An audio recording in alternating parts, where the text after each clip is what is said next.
अपने परिवार की परंपरा है, जो कहते हैं वो दिखाई देता है। हम सब भारतीय जनता पार्टी के कार्यकर्ता होने के नाते से आपके माध्यम से प्रदेश में भी और देश में भी संदेश देते हैं। इस लोकतंत्र की रक्षा के लिए राष्ट्रीय स्तर के दल अपनी भूमिका अपनी विचारधारा परिप्रेक्ष्य में और केवल सरकार बनाने के लिए न केवल अपनी भूमिका अदा करें, बल्कि सरकार के माध्यम से लोक कल्याणकारी राज्य के अंदर राष्ट्रभक्तों की भी फौज खड़ी करे। इसलिए हमारी पार्टी इस समान भाव को लेकर आगे बढ़ती है कि राजनीति में चुनाव जीतना, चुनाव के लिए काम करना, तो प्रारंभ में जनसंघ के जमाने से दीनदयाल उपाध्याय जी ने अपना चुनाव केवल जातिवाद के आधार पर वोट न मांगते हुए चुनाव में हारना मंजूर किया और पराजित होकर के विजय उम्मीदवार के घर जाके माला पहना करके उनने इस लोकतंत्र की परंपरा को जीवित रखा। बल्कि हमने सबने आपको स्मरण देना चाहिए, जनसंघ के जमाने से भारतीय जनता पार्टी की पूर्ववर्ती हमारे सभी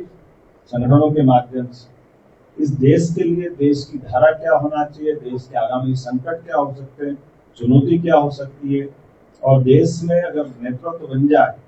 तो वो विकसित भारत का स्वरूप बनाने के लिए माननीय नरेंद्र मोदी जी ने ये 11 साल में वो बता दिया। ये उसी प्रकार से दो प्रधानमंत्री हमारे दल से निकले, एक स्वर्गीय भारत रत्न अटल बिहारी वाजपेयी जी और दूसरे नरेंद्र मोदी जी। उनके अपने कार्य पद्धति से हमने सबने देखा है। उसी परंपरा में हमारे प्रदेश की और बड़ी गंभीर भूमिका है।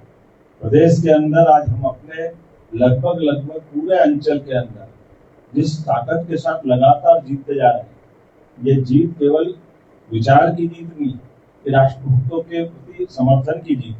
उस नाते से एक सामान्य कार्यकर्ता के नाते से हम में से कोई मुख्यमंत्री बन जाता है, हम में से कोई सांसद बन जाता है, हम में से कोई विधायक बन जाता है, हम में से प्रदेश की ऐसी जवाबदारी भी निर्वहन करते रहते हैं जिसके आधार पर ये दुनिया के लिए आश्चर्य हो सकता है। हम सब देख रहे हैं कि कांग्रेस के अंदर जिस प्रकार से निर्वाचन के मामले को लेकर बड़े जोर शोर से बातें कही गई, लेकिन कांग्रेस के जहाँ जहाँ निर्वाचन चल रहा वहाँ झगड़े हो रहे, दंगे हो रहे। मैं ये नहीं कहता हूँ कि ये कोई अच्छी बात है, मेरी तो सहानुभूति है उनके साथ भी, तो भगवान करे अब हमसे सीखो। सीखने के लिए तो अंदर का मन तुम्हारा सोचता है कि भाजपा जो करती है हम भी कर लें, तो बेहतर होगा कि भाजपा की रीति नीति के साथ भाजपा के आदर्श को भी अपना लो, लेकिन वो बड़ा कठिन है। ये बहुत हमारे इस भाव को कार्यकर्ता के नाते से अपनी मूल जड़ों से जुड़ करके, अब माननीय हेमंत जी का जो चयन हुआ बताया 1930 में आपके दादाजी चुनाव लड़ करके जीतते हैं, इसके खिलाफ कांग्रेस के खिलाफ। ये हमारे कार्यकर्ताओं की पृष्ठभूमि, ये अपने आप में मिसाल इस बात का कि तीसरी पीढ़ी आ गई, लेकिन तीसरी पीढ़ी के बावजूद भी विनम्रता वही है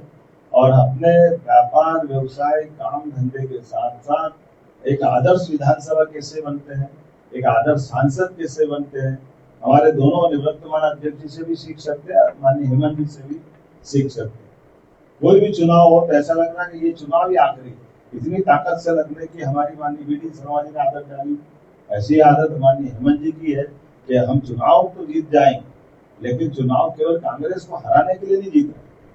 कांग्रेस क्योंकि सामने है तो हारेगी, कांग्रेस नहीं हो जो होगा निर्वाचन में वो हारेगा, लेकिन जीत हम इसलिए रहे कि क्षेत्र का विकास करें, क्षेत्र में हमारे काम से पहचान बने, जनता की जीवन में वो कठिनाइयां दूर करे जो वो उम्मीद से हमको वोट देती है। और एकदम आदिवासी अंचल जैसे एकदम गरीब क्षेत्र में आज पूरा क्षेत्र बदल दिया। मैं दो उदाहरण देना चाहूंगा माननीय हेमंत जी के माध्यम से। पहली बार फूड पार्क का आपने आदिवासी अंचल में निर्माण कराया, वो भी ट्राइबल बेल्ट। भारत सरकार ने वो उसको एप्रिशिएट किया और पूरे देश में लागू किया कि हमारे पास फूड पार्क केवल शहरी क्षेत्र में नहीं लगना चाहिए, आदिवासी अंचल के आदिवासी भी नव उद्यमी तैयार होना चाहिए, उनकी गरीबी भी दूर होना चाहिए।